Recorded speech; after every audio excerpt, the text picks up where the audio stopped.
Hi everyone. Last time I did a video, I talked about how HMC is turning 20 this year. And I thought over the next couple months, I'll like to share some, I guess, insights or lessons that I've learned over the last 20 years of building a business and building a PR agency. And today I wanted to share probably what's the most important lesson that I've ever learned in the last 20 years, and that is trust your gut. And it's easy to say, but I think it's difficult to do. And it's something that I guess comes over time, that you start to trust it more and more.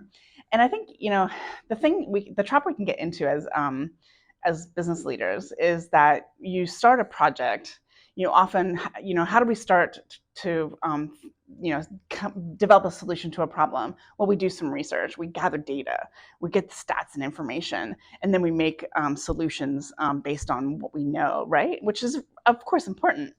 But I think what's equally as important is to take a step back and go, does this solution that I've come up with, does it seem right? And often you can't even put your finger on why, but it doesn't feel right. And I think it's important to do that and to trust your gut when you're making key decisions.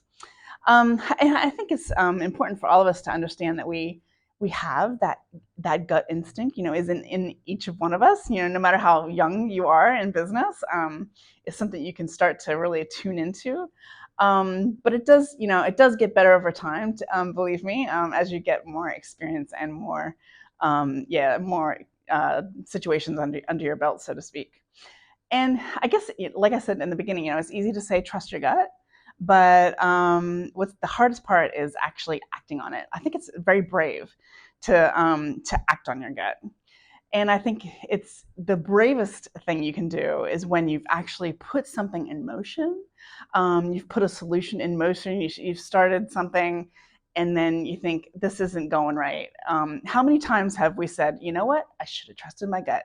You know what, I knew this was the wrong thing to do, and I didn't do anything about it. Well, yeah, let's try not to have too many of those situations in the future. I suppose it's being brave enough to say stop in your tracks, figure this out, check in again, and go a different direction. So there you have it. I guess, one of my biggest lessons, trust your gut, but then also be brave enough to act on what you're feeling.